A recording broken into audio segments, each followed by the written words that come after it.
What's up, good people? Mark Holmes here, and as always, I want to say thank you all for watching, commenting, subscribing, and being part of the Joe Boo Sports Report. Without you guys, as well as you ladies, you know that this literally does not work. I hope everybody's having a great Thursday.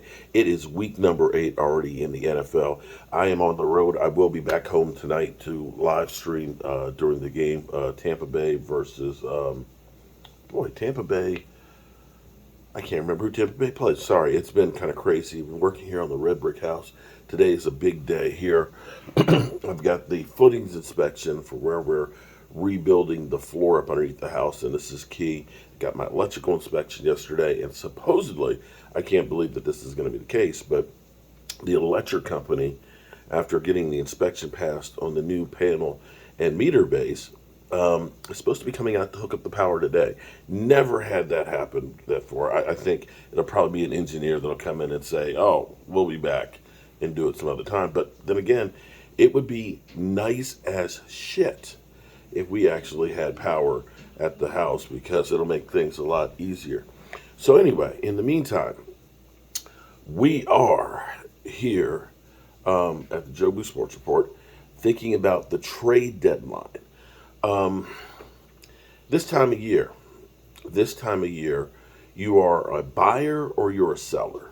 Although trades right now, there are more trades that are being done now in football than there used to be. It used to be trade deadline would pass and would be like, oh, trade deadline was yesterday. Oh, okay. Nobody got traded. But now the NFL is more trade happy than it used to be. Teams have seen like what the Eagles did in 2017, bringing in a lot of players, and they're trying to replicate that again. Late and mid of the season to try and make that stretch run to have enough players and warm bodies to make that big push at the end. We've seen the Rams do that last year, getting Odell Beckham, as well as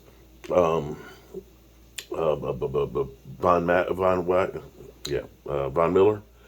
Um, so there have been some teams that have been making moves. You know, we actually went ahead and got Jonathan Hankins.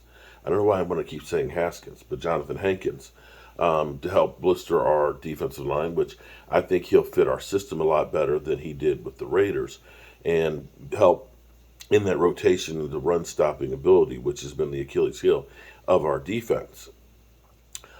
I'm looking though, Dak Prescott will make a difference as he gets into the groove with his receivers. I expect to see the receivers doing more, but as Brother Ross pointed out, and FYI, we ended up doing, it's a great video. It's about 35 minutes long, our point counterpoint, but it's really slow Wi-Fi here.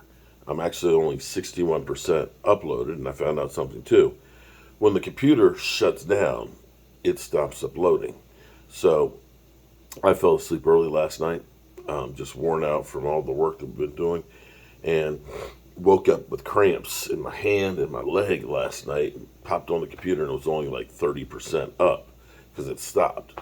So for the next hour last night, I was awake and just kept the computer screen going on, trying to get these cramps out. So we're up to 61% now. I'm going to set this up at the red brick house so it'll finish uploading while we're working because I got my portable Wi-Fi here. And we'll have it. We'll do a premiere on it this evening, and then we'll do the live stream tonight watching the game. I don't know why I can't remember who Tampa Bay is playing. This must be senility is setting in. So we'll premiere that later on, but definitely want to check it out because it's basically You're an Idiot, Mark Holmes, and is what we're calling it because sometimes I'm an idiot with some of the ideas I have. And he is a nonpartisan person that will look at my thoughts and we'll get it together. But my thinking here is right now, as we sit here, I have a lot of worries about our wide receiver core. The trade of getting rid of Amari Cooper is still, you wish you had an Amari Cooper right now. CeeDee Lamb, I think he's better in the slot. I just do. He has too many drops, and I don't think he is built to be that guy that's going to be that number one. but I think he'll be a great slot guy. I think he'll be a great number two. We keep talking about, oh, we don't need anybody. We got James Washington. I hate to say this, but, it feels like something that's never going to come.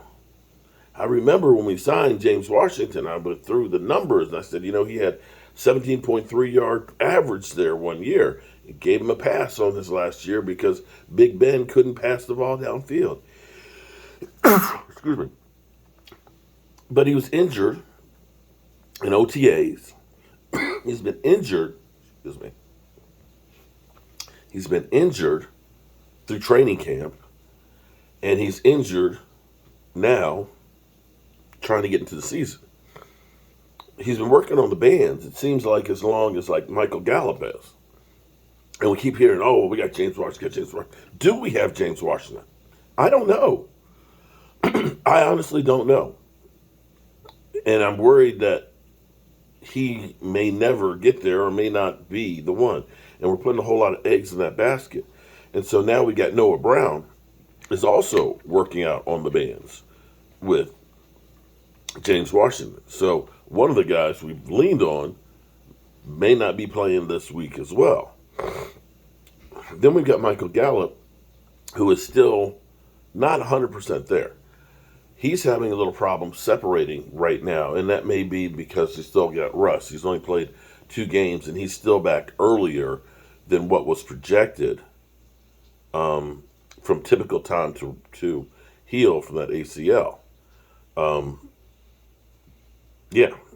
So you still have some issues that are there. And Noah Brown, who was our number 4, again, working on the bands.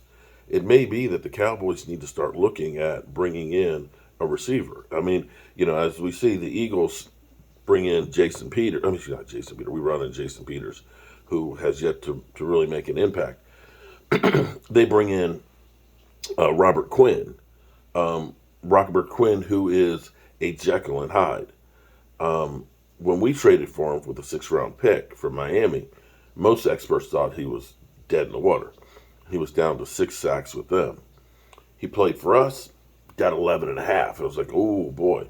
The Cowboys decided not to re-sign him. They'd got the compensatory pick and said, we're good. He went to the Bears, signed, I think, a $70 million contract or $72 million contract and had 2 sacks that first season. Second season, he had 18 and a half. Incredible. So I don't know which Robert Quinn they're going to be getting because beginning of this year, he had 1 sack and 8 tackles. So, maybe he'll be excited about being on a team that has a chance to win the Super Bowl, and that'll pump him up. Maybe he just was checked out of the Bears, looking and saying the Bears are ass. I don't know. But whatever the case, what has been seemingly his career is a really good year, followed by a bad year, a really good year, followed by a bad year. So it may be that he's in that bad year mode for this year. Yeah, and so that's what we have right there. The other thing I wanted to talk about is Micah Parsons. Micah Parsons, who got a sack on his off day. Literally. He got a sack on his off day. The NFL let him know that we credited Dorrance Armstrong with the sack that you actually got.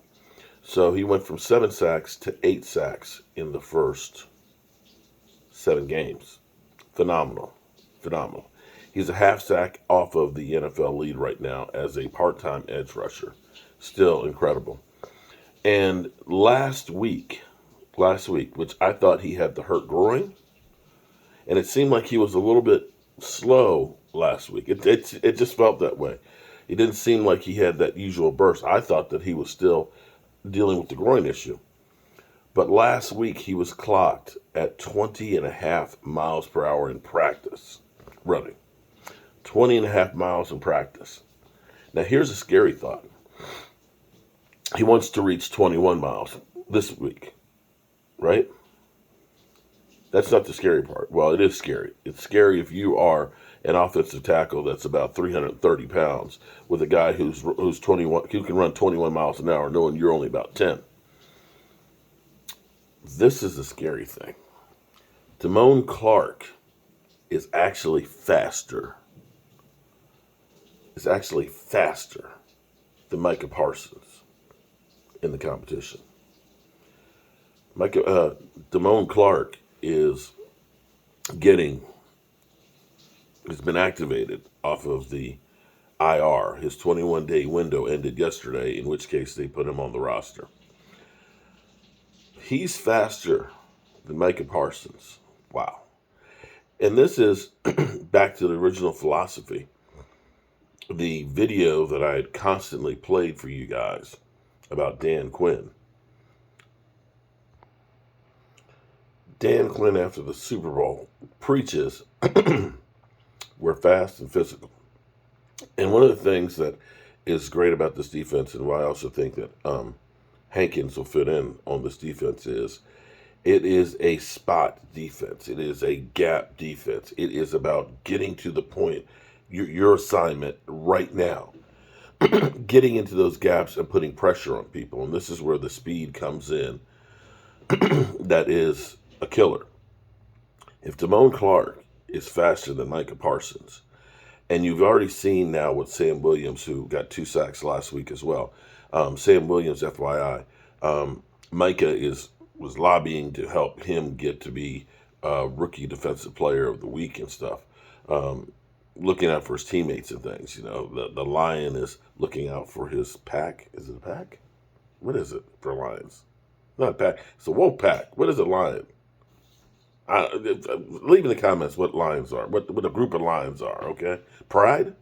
Is it lion pride? Is it pride? Okay. He's looking out for his pride.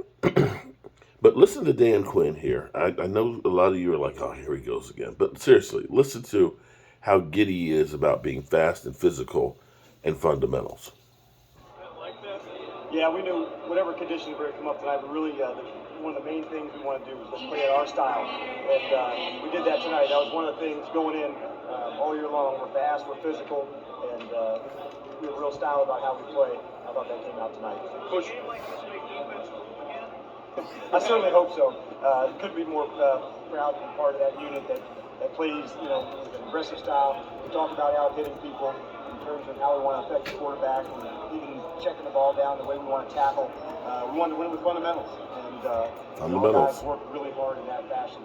Something that our coaching staff and the players, we talk tackling, we talk turnovers really every day that we practice, and that's what we came tonight. What are you going to do? Well, we certainly have so much respect for their offense the way they did. So I was not surprised that we played well. We've had terrific weeks of practice and preparation.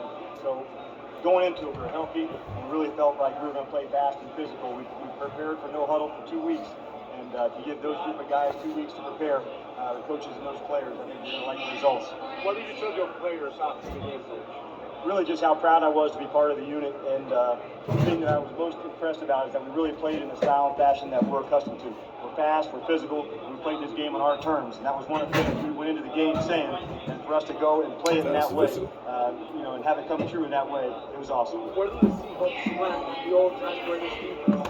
I'll let you guys decide that. I couldn't be more fired up to be part of our unit and the attitude and the way that we play, so I'll leave that to you guys.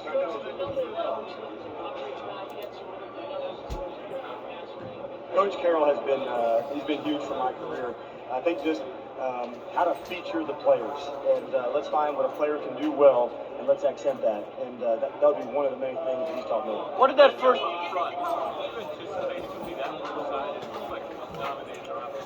I don't know about that, but I certainly know our guys know how to rush, and that was one of the things we knew when you face a quarterback like him. You better be able to affect him. We didn't talk about sacks or hits. We talked about can we get him off the spot. And we knew in certain coverages there was going to be times when he got the ball out and under 2.2, 2.3, which is hard for a rusher. Sometimes it can be it's at 2.6 or 2.7. That's when you can get the hit. So we knew they'd have to deal with us. In terms of I was fired up for Clem and what he was able to do, and Cliff and Michael have been doing that for a while. So it was just another example of how we have a really deep front. And some games you have to play real hard ball. It's going to be a running team. And then there's games like tonight where it's going to be more featured pass rush. What did that getting several times, audible into a runner like Bobby Wagner. Okay, that's good enough there. But you get the gist. Exactly what he talked about there after winning the Super Bowl with Seattle. is what he's replicated.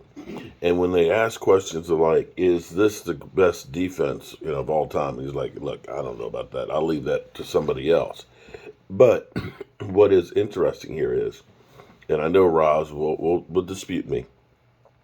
Right now, we're 14.9 points a game. That's what we're giving up. The Legion of Boom, that Super Bowl year, gave up 14.4. We're only half a point away from what the Legion of Boom did. That's pretty damn good. And I will say that they won that Super Bowl because of that defense. Russell Wilson had 23 touchdown passes. They had Beast Mode, who rushed for 1,300 plus yards. Yeah. Defense. We've ignored it for too long. Wins championships. All right, good people. I got work to do. And we're up to 71% of this video being uploaded. Yay. Okay, so I'll set this up to finish uploading at the Red Brick House. And we'll do a premiere on this evening. I appreciate you guys. And welcome to week number 8. Peace.